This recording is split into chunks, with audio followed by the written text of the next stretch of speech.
जैसे हमारे यहाँ झाड़ू की महत्वता कही, जो झाड़ू होती है, बुआरी होती है, जिस झाड़ू को अपन झाड़ते हैं, ये महाराज 3 जगह पर नहीं रखना चाहिए। कितनी जगह पे नहीं रखना है? 3 जगह।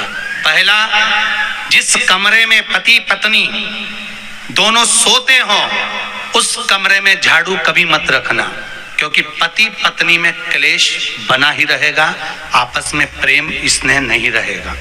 जिस कक्ष में पति पत्नी सोते हो रहते हो उस कमरे में झाड़ू कभी नहीं होना चाहिए, बुआरी नहीं होना चाहिए। दूसरा, जिस कक्ष में हॉल में लोग आकर बैठते हो और वहां कोई सोफा सेट लगा हो, कोई पलंग लगा हो, उस पलंग के नीचे, उस सोफे के नीचे झाड़ू नहीं होना चाहिए। सास और बहू का संबंध अच्छा नहीं रहता, विवाद होगा ही, ये पक्का है।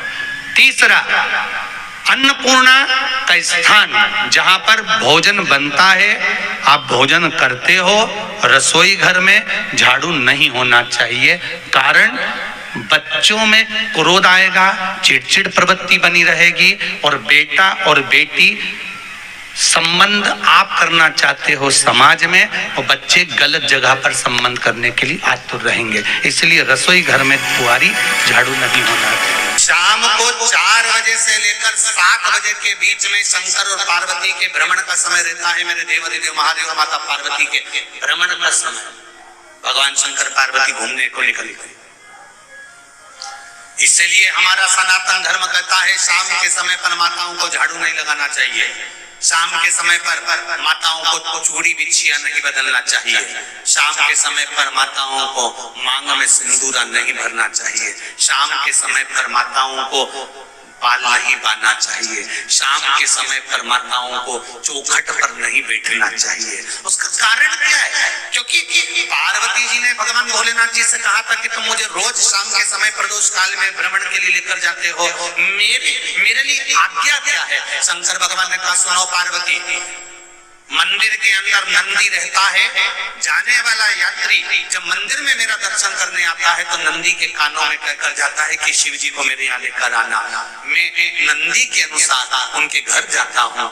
मेरा काम है उनका कल्याण करना और तेरा काम है उनके घर की नारी को अखंड सौभाग्यवती का वर प्रदान करना। ये तेरा काम।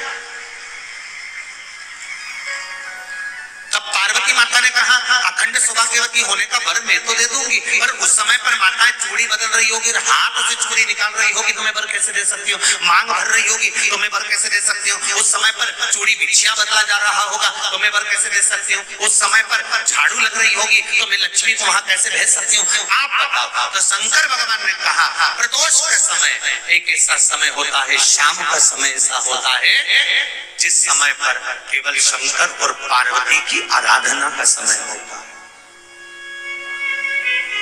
हम तो कई लोगों से कहते हैं, अगर आपके यहाँ संपदा नहीं आ रही है, बहुत मेहनत कर रहे हो, फल नहीं मिल रहा, कहीं नौकरी, कहीं सर्विस या कहीं व्यापार या व्यवसाय में कहीं तकलीफ आ रही है, हम सबसे कहते हैं शाम का समय पकड़ लो, शंकर जी के मंदिर में दिया लगाना प्रारंभ कर दो।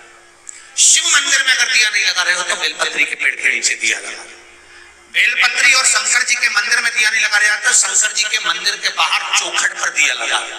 इतना भी नहीं कर सकते तो अपने घर के बाहर अपने द्वार पर दिया लगा दो और शंकर जी के नाम का श्री शिवाय नमस्तुभ्यं बोलकर शंकर भगवान को याद कर कर अपनी कामना कर कर बाबा का स्मरण कर कर पंचाक्षर मंत्र नमः शिवाय, षडाक्षर मंत्र ओम नमः शिवाय, द्वादशाक्षर मंत्र ओम नमो भगवते वासुदेवाय, जो मंत्र तुमको याद है उसका स्मरण कर कर लक्ष्मी हो चाहे नारायण हो चाहे राम हो चाहे कृष्ण हो, स्मरण कर कर शाम के समय बाहर दिया लगा दो, दरवाजे के पास लगा दो। कुछ सुनेगा जरूर, आएगा तो उसका वेलकम जरूर होगा और वो कुछ देकर जरूर जाए।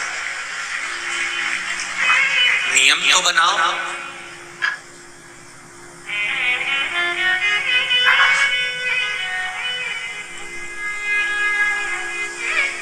उसकी चौखट पर जाकर कहना प्रार्थना।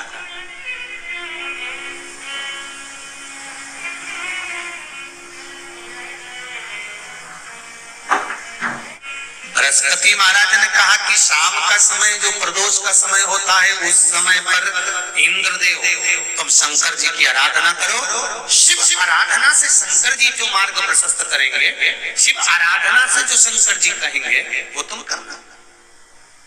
ठीक है, आराधना करी बाबा भोलेनाथ जी।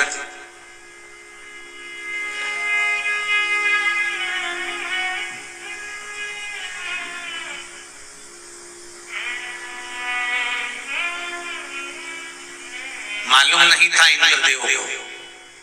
बृहस्पति महाराज ने प्रदोष की महत्वता समझाई तो प्रदोष का समय जानकर शंकर जी पर 7 बेलपत्र प्रदोष के दिन इंद्र ने समर्पित कर दी बिना सोचे।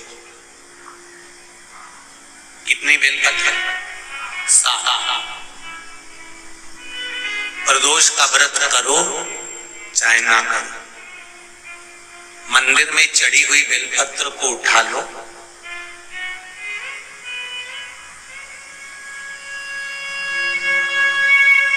बेलपत्र का ब्रह्म कमल बना लो,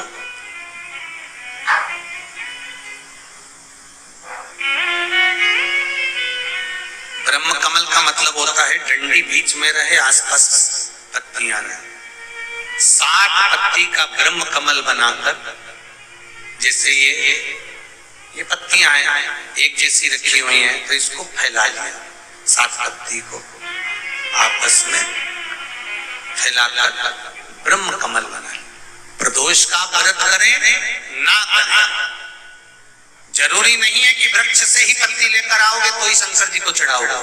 शिव जी पे से चढ़ी हुई उठाकर धोकर ब्रह्म कमल बनाकर बाबा से विनय कर कर, हे प्रभु आज मैं इस काम के लिए जा रहा हूं, बाबा मेरा यह कार्य है, बोलकर श्री शिवाय नमस्तुभ्यम बोलकर शिवलिंग पर समर्पित कर।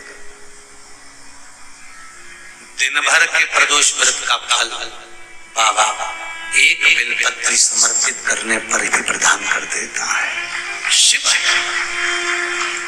प्रदोष व्रत कर रहे हो उससे बढ़कर कोई प्रसन्नता नहीं, पर नहीं कर रहे तो प्रदोष के दिन या 12 महीने शिवरात्रि आती है, शायद आज भी भाई